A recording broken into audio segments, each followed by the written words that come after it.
Olá, hoje é 24 de abril e eu, Emanuela Denoras, sou advogada, sou professora universitária no Paraná. Eu sou graduada pela UEL, mestra pela UEMP, tenho uma pesquisa em torno de questões de gênero e biopolítica. Publiquei esse livro, Reapropriando-se de Seus Corpos, então quem quiser comprar, pela Benjures em 2018. Sou atualmente doutoranda pela Federal do Paraná em Direitos Humanos e Democracia, e eu vim conversar um pouquinho com vocês hoje, a convite dos professores das instituições respectivas, sobre violência doméstica, coronavírus e confinamento social. Eu vou compartilhar aqui a minha tela, eu estou devidamente confinada, como imagino, né, em quarentena, imagino, e sugiro que quem ainda não esteja o fazendo, que o faça. Mas a gente vem justamente conversar um pouquinho sobre o aumento da violência doméstica que tem sido reportado e noticiado e visto, e todos os efetivos, e como que a gente pode eventualmente trazer alguma resposta jurídica em relação a isso. Eu vou compartilhar minha tela com vocês, então eu peço um pouquinho de paciência com as limitações dessa que vos fala, né, com as limitações tecnológicas. A gente não é criado para usar isso dessa forma, mas estamos nos adaptando. Então, vamos lá, vou compartilhar minha tela aqui com vocês, tá bom? E nós vamos acompanhar a aula. Eu imagino que vocês estejam me olhando aqui no cantinho e isso esteja sendo gravado, eu espero muito que esteja sendo gravado, e vocês estão acompanhando aqui o nosso conjunto de slides, que justamente vai tratar sobre isso. Eu sou mestra, obviamente, meu título efetivo é esse, não obstante doutoranda, no momento, que não é título, e a minha arroba no Instagram, para quem gostar dessa aula, para quem achar interessante me seguir, eu tenho uma produção de conteúdo por lá, abordando mais ou menos esses debates que a gente faz por aqui, que a gente vai trazer por aqui, vocês podem me seguir, ficaria muito feliz, né? @manudenora. Bem, pois bem, deixa eu seguir aqui. Aqui. E então, obviamente, para a gente conversar aqui, a gente sai a partir de uma grande primeira pergunta, porque afinal a violência doméstica aumenta no momento de confinamento social. Afinal, né, aquela coisa, aquela visão romantizada, né? Como assim? Nós não estamos todos nos dando muito bem nas nossas casas, nos nossos espaços, ficando, afinal, em casa? Pois é, né? Aparentemente, pelo que os dados têm nos trazido, não. E, inclusive, a própria ONU já vem noticiando, já vem se preocupando, porque isso é um dado que já veio da China, do confinamento que ela foi posta, enfim, né? Lá enfim, em vários estados, não é uma exclusividade nossa. A gente está falando na França, isso existe, na Argentina, isso existe, no Chile, isso existe, enfim, todos os locais que estão passando pelo momento de quarentena estão tendo um aumento de violência doméstica, o que é muito preocupante, porque mostra pra gente que nós não demos conta, afinal, de resolver esse problema, que é um problema real, e a gente tinha incorporado um certo número como normal dentro da estrutura de violências que a gente tem. E aí a gente tem que discutir por que a gente normalizou a violência doméstica, por que a gente ainda, depois de tanto tempo do advento da Lei Maria da Penha, a gente ainda mantém essa norma. A norma não, a norma tem que estar mantida mesmo, mas a gente ainda mantém determinados padrões de comportamento, porque nós não rompemos esses vícios, né? E por que ainda os seus críticos, tanto de todos os lados do espectro político, né, ainda mantém esse mesmo discurso? Pois bem, né, aqui vocês podem ver, eu acabei não colocando os efeitos adequados, mas pela Agência Brasil já vai falar justamente sobre isso, né, que houve um aumento em vários estados e que houve aqui, existe uma programação a partir intitulada e necessária e prevista de políticas públicas em relação a como proceder nesse instante. O que é interessante de se observar é que, não obstante todas as tentativas, isso continua sendo inócuo, como se a única resposta que a gente tivesse fosse sempre a resposta em direito penal, e talvez não seja o caso. Bem, para a gente entender ou pensar coletivamente quais seriam, afinal, as possíveis respostas a serem dadas, a gente precisa entender a própria Lei Maria da Penha, tá? Lei Maria da Penha, Lei 11.340 de 2006, E através dela a gente também tem que se perguntar uma outra coisa. Por que que afinal, mesmo depois de 13 anos da edição dessa lei, a gente ainda temos mulheres em situação de violência doméstica? Essa é uma pergunta que tem que ser feita todos os dias. E eu já antecipo aqui a resposta. A resposta é porque não houve debate de gênero, não houve a discussão sobre o patriarcado, não se discutiu dominação masculina. Ok? Nós não fomos as raízes dos problemas em que a gente tem que debater sobre hierarquização a partir do gênero, sobre reprodução social do trabalho, a partir da divisão sexual e de gênero. A gente não discutiu, inclusive juridicamente falando, e eu converso aqui com um público de juristas ou de juristas do BI, não é mesmo? Não houve esse debate. A gente não desenvolveu discussões, nós não revisamos essas desigualdades materiais possíveis. E a gente, principalmente, colocou a Lei Maria da Penha como se ela fosse algo estritamente do espectro penal. Mesmo eu, não obstante eu tenha aqui um desenvolvimento de pesquisa e de discurso a partir não só, de direito penal, mas eu também tenho uma base em direito penal. Então eu trago aqui, todo esse discurso de política criminal, de criminologia e de democracia, e isso se relaciona justamente nessa sofisticação que acaba vindo e que acaba culminando na ideia da Lei Maria da Penha, né? Se vocês estão aqui, eu sei que vocês estão familiarizados com a legislação, inclusive a legislação penal, você sabe que quando a gente fala de uma legislação estritamente penal, que não é o caso da Lei Maria da Penha, mais uma vez, não obstante terem entregado para ela muito dessa função, ou pelo menos seja isso que as pessoas mais vejam, a parte criminal da lei, se vocês leem lá, uma lei penal qualquer, tipo, você tem a tipificação, deve falar, por exemplo, 121, matar alguém, pena. Isso não é algo, a gente vai ter, evidentemente, dentro da Lei Maria da Penha, a gente vai ter algumas tipificações, algumas alterações na norma penal que foi incluído, em algumas normas específicas. Entretanto, ela não é uma lei eminentemente penal, ela é uma lei híbrida, ela é uma lei sofisticada, ela traz disposições nessa norma que tem a base, que fixa procedimentos em vários conhecimentos, inclusive conhecimentos psicológicos, dentro da psicologia.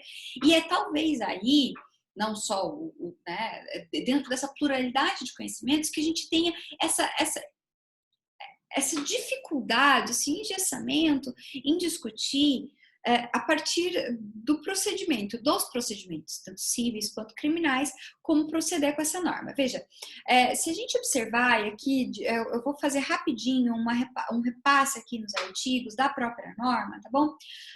Vamos falar um pouquinho. O artigo 3º, ela vai falar o seguinte, que se segura às mulheres condições para o exercício efetivo de direito à vida, saúde, alimentação, etc.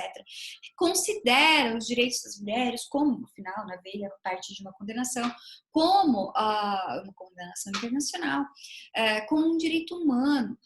Vai falar que, junto com o poder público e a família, que vai ser desenvolvido políticas públicas, justamente que visem garantir esses direitos humanos às mulheres, no âmbito dessas relações domésticas e familiares, a fim de resguardá-las.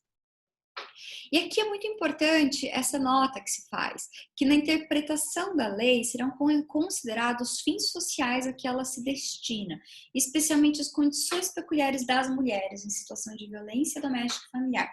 É importante observar que a lei ela não utiliza o papel da mulher como vítima, e aqui a gente coloca a mulher, mas a gente coloca várias subjetividades que normalmente se encontram também, que elas também vão estar vitimadas dentro do ambiente de violência doméstica, apesar dessa norma ser feita com um recorte de gênero específico, mas a gente também vai ter idosos e a gente vai ter crianças que também estão nesse mesmo ambiente de confinamento, nesse mesmo ambiente de quarentena, e que também são pessoas que estão em risco, porque são pessoas que estão mitigadas, não sei se talvez mitigadas seja a palavra, mas enfim, que estão relegadas, acho que relegadas é a palavra mais adequada, dentro desses ambientes, do ambiente da domesticidade, não é mesmo? Do ambiente privado, dentro dessa divisão público e privado.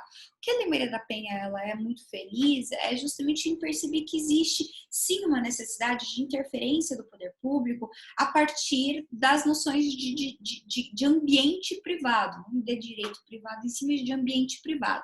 Por muito tempo se consignou aquela clássica frase, né, em briga de marido e mulher não se mete a colher. E aqui, então, parte desse pressuposto de que se mete, mas veja, a gente tem uma estrutura cultural tão forte que, bem, as pessoas não metem a colher, justamente porque existe muito mais dentro dessa relação do que a gente está acostumado dentro de uma relação processual habitual.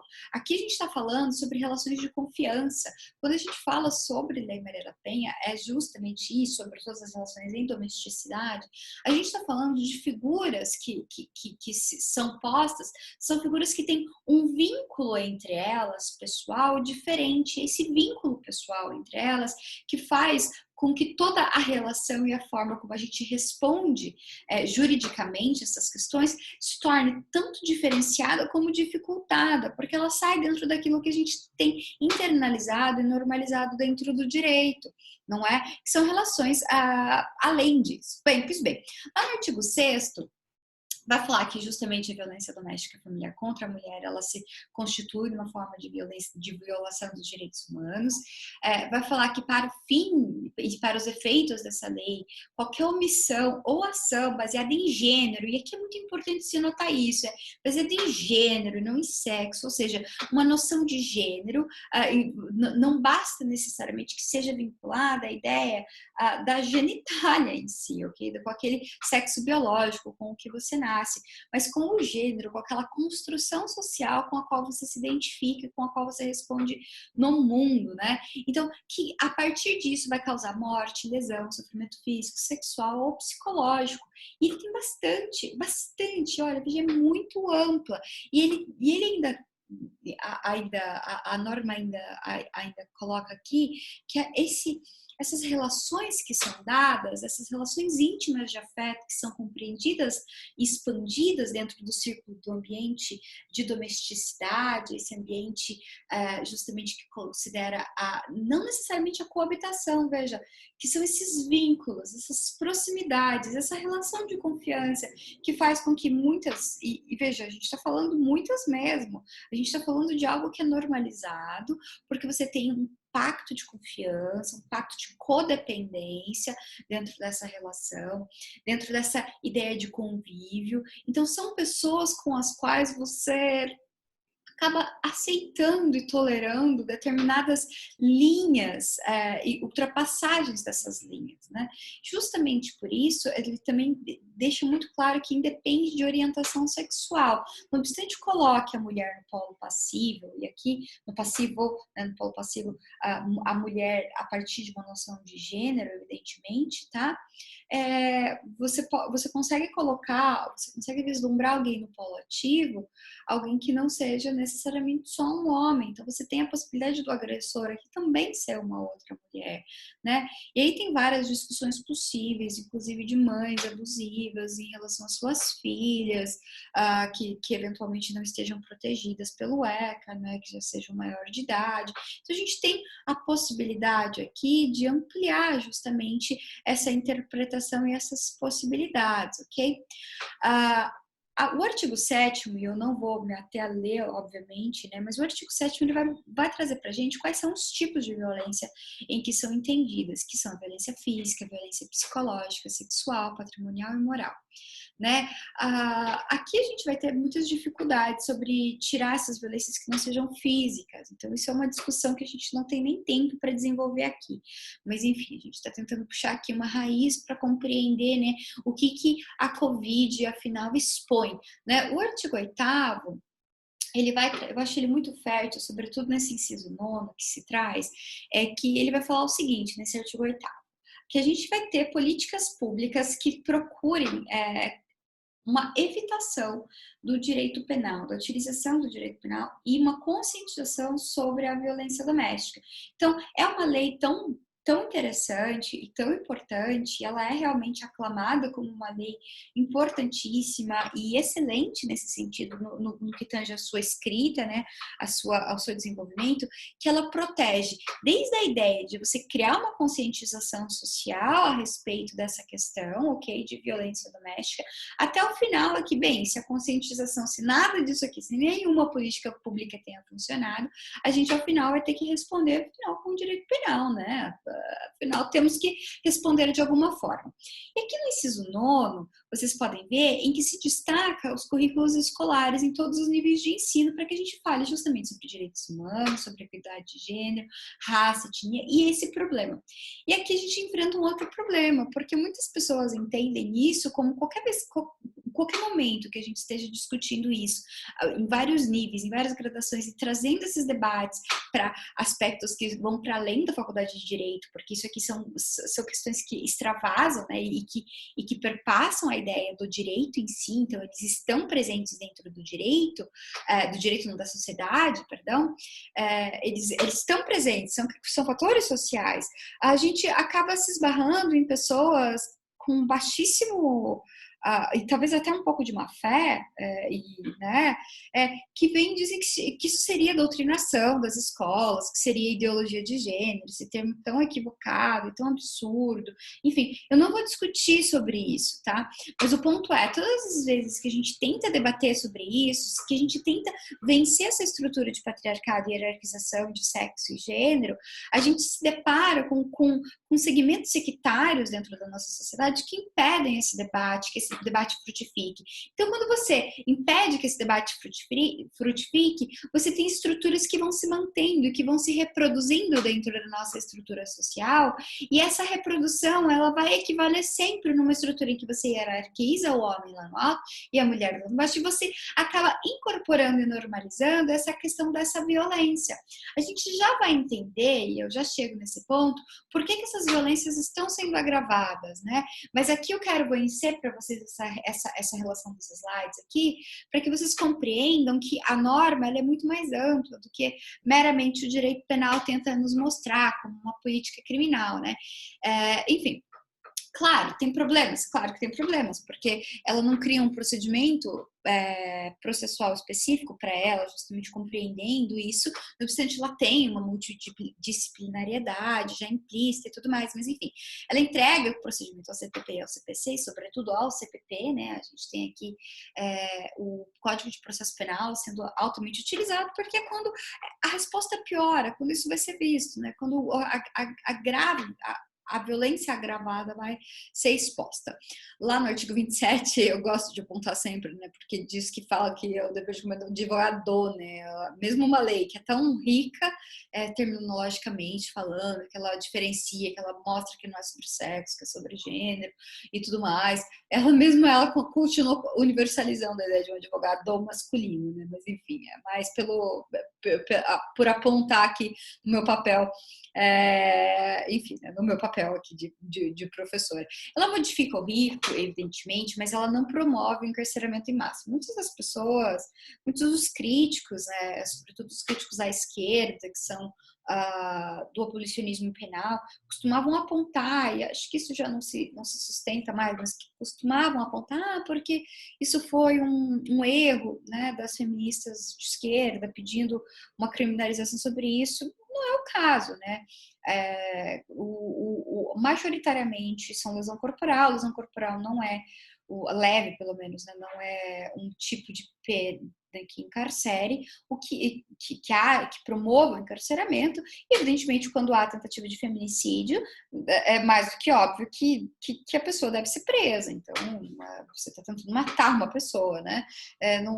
Desconheço quem defenda que não que a prisão não seja necessária para esses casos de violência contra a pessoa, né? Em todo caso, ela cria uma figura muito interessante, que é a figura das medidas protetivas de urgência. E é aqui que a gente vai, enfim, depois de 9 slides ou 11, sei lá, não sei, não estou contando, né? As medidas protetivas de urgência, que é para justamente conter aquilo que o nome diz, urgências. É aqui que a gente entra no momento da Covid.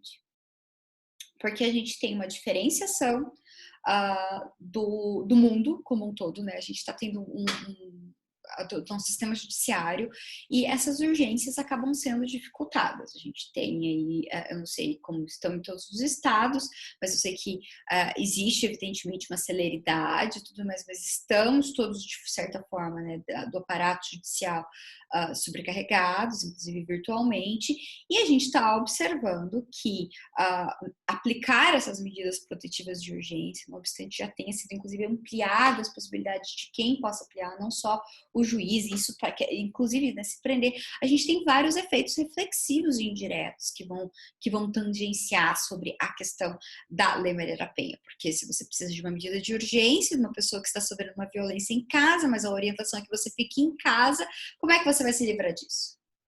Como que você vai pedir uma medida de restrição domiciliar para essas pessoas se a orientação social é que se fique em casa? Né? São essas barreiras que a gente tem. Sim, a norma também ela é falha, e é aqui, né, que eu sempre gosto de apontar.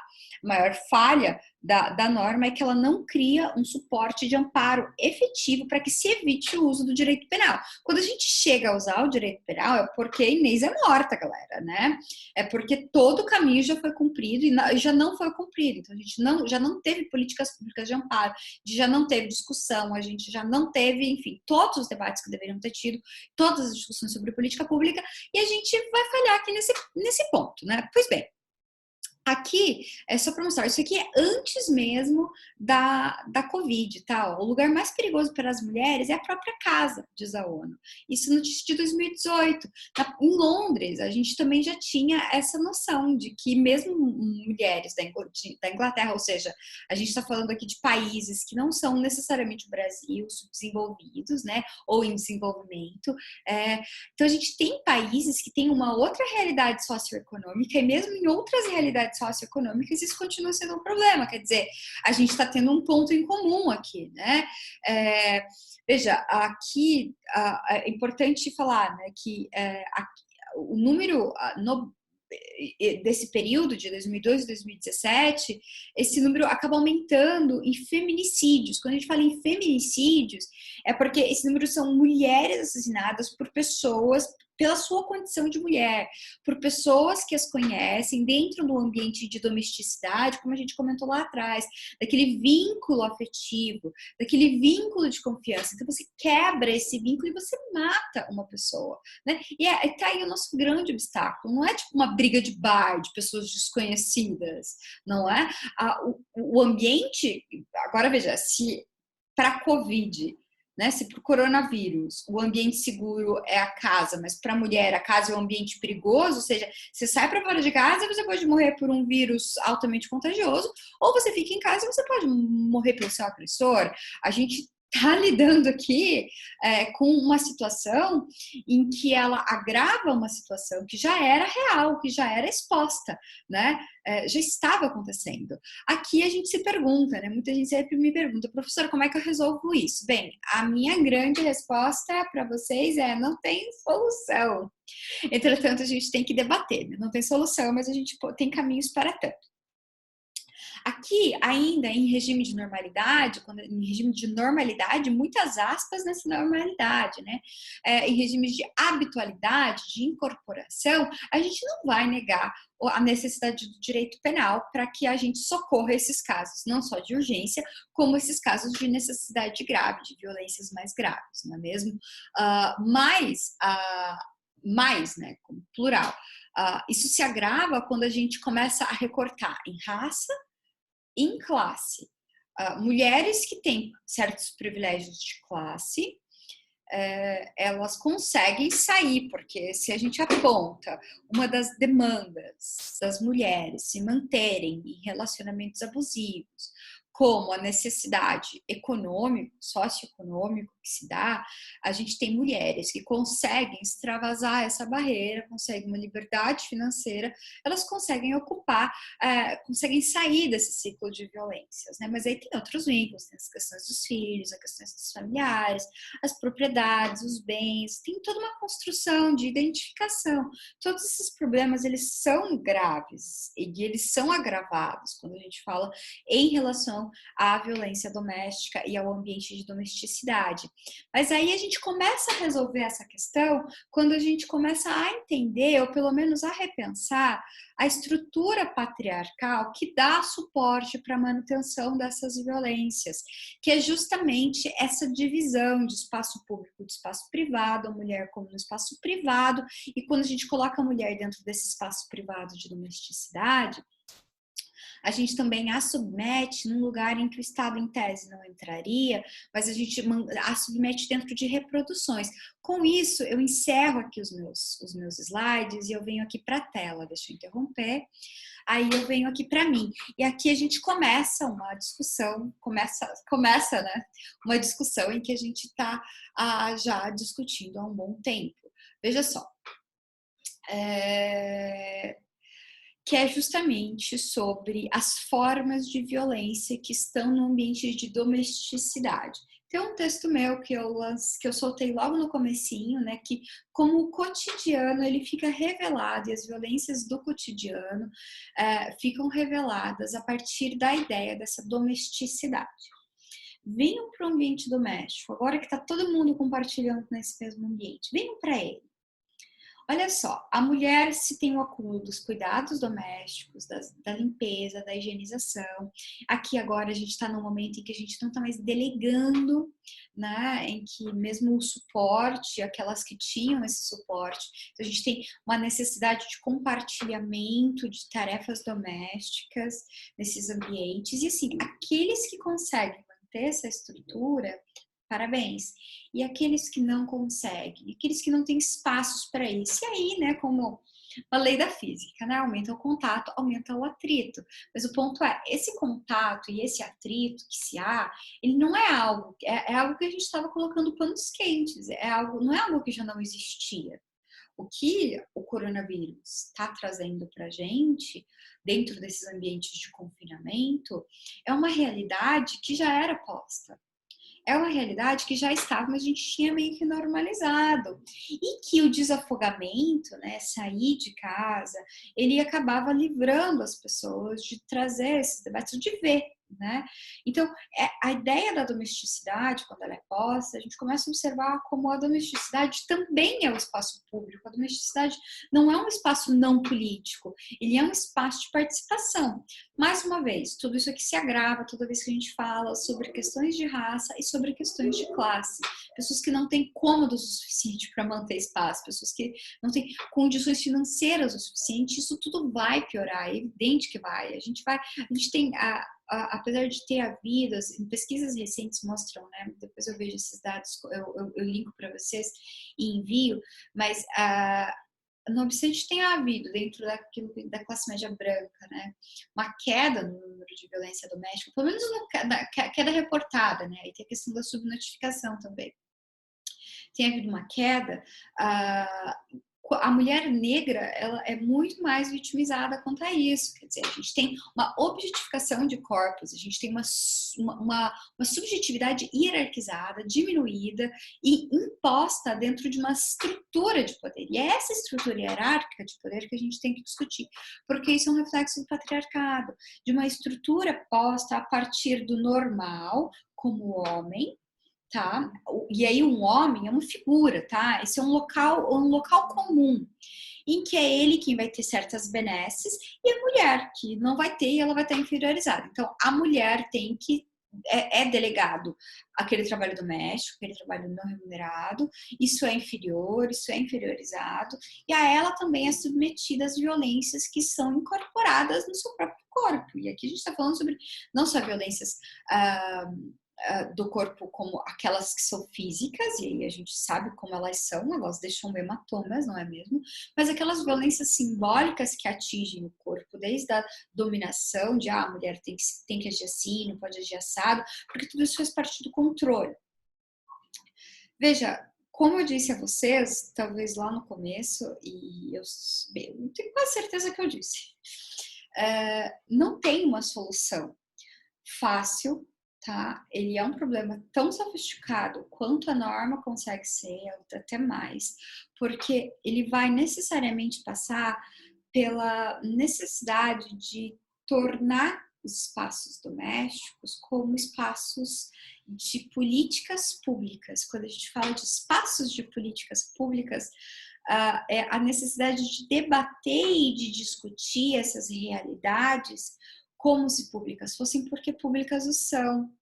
Porque essas realidades, elas nos cortam, essas violências, elas nos constituem a partir das nossas subjetividades, e em períodos como esse que nós estamos vivendo, essas subjetividades, elas ficam muito afloradas, elas ficam muito postas, esses locais sociais de reprodução social, elas também ficam muito fortes e evidenciadas. Isso mostra também as violências das quais as mulheres estão submetidas e que nós tínhamos normalizados, de certa forma, e deixado isso passar meio de lado. Porque, veja, mais uma vez, né, a gente trabalhava dentro de um limite de normalização. Até aqui vai, né? Até aqui a gente aceita, a daí aqui já não aceita. Então, essa sobrecarga que é posta e imposta também para as mulheres, e é uma sobrecarga, né? Porque se você tem um ambiente de cuidado, se você tem um ambiente de domesticidade, você tem que cuidar da comida, você tem que cuidar da gestão da casa, da limpeza, da higienização da casa, tudo isso é sim um acúmulo, e esse acúmulo acaba sendo delegado às mulheres, né? E não aos homens. E, obviamente, a gente tem aqui uma reprodução. Ai, professora, mas eu conheço uma pessoa que ele era o homem e era ele que apanhava. Pois é, mas essa aí era a exceção, né? E para isso o direito penal já responde também, tá bom? Mas quando a gente fala de violência doméstica, a partir desse recorte de gênero, a gente está necessariamente falando de uma violência que agrava as mulheres, em que encontram nelas a sua maior cota, ok? De vítima. Pois bem, é isso. Não tem solução, se isso ajuda. O que a gente sabe é que já existe nesse momento, né, acontecendo campanhas publicitárias, campanhas e movimentos dentro dos tribunais e dentro da própria estrutura criminal federal, né, de uma unificação de reportar isso, de ampliação.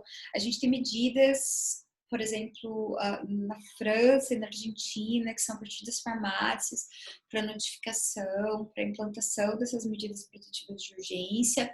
A gente tem as possibilidades de, obviamente, chamar 180, não é mesmo? Que é o canal para isso, de criação de aplicativo, e em alguns estados está sendo implementada a renovação automática das medidas protetivas de urgência já implementadas após a quarentena. Então, além do tempo, né, você duplicando esse tempo justamente a fim de evitar que essa situação se agrave nesse momento em que as coisas ainda estão tanto quanto instáveis, quanto a questão de prazos judiciais, como a gente vai atuar nisso, tá?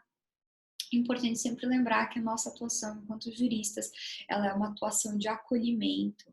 É importante que a gente compreenda que essa é uma lei, essa é uma norma muito diferente das normas habituais de estrutura de violência, de vítima e ação, tá? Então, aqui, quando a gente fala sobre isso, e a gente tem também muitas mulheres que reportam que não denunciam justamente com medo de serem julgadas pelas pessoas, é importante que nós não julguemos essas mulheres que já estão em violência já de muito tempo, que já estão num ciclo de violência, que enfim reportam. Isso é muito importante, essa manutenção do acolhimento, inclusive acolher quando, à guisa de tudo isso, essas mulheres resolvem voltar para os seus agressores, por todas as contingências, né? E tentar não revitimizar essas mulheres que já estão numa situação difícil, para que a gente mantenha, para que a gente pense uma sociedade que se estruture de mulheres que consigam superar essa barreira e vencer esse ciclo de violências. Nós precisamos repensar as estruturas que nós colocamos dentro da sociedade, a partir de nosso sistema, tanto de educação quanto de políticas públicas, não só políticas criminais, mas políticas públicas de debate, de gênero, de acolhimento, enfim, fiquem bem. Espero ter ajudado vocês nesse momento de discussões online. E fiquem em casa se vocês puderem, trabalhem a partir de casa, Precisando, contatem a minha arroba, eu vou ficar muito feliz em oferecer suporte. E é isso. Um abraço a todos. Até a próxima.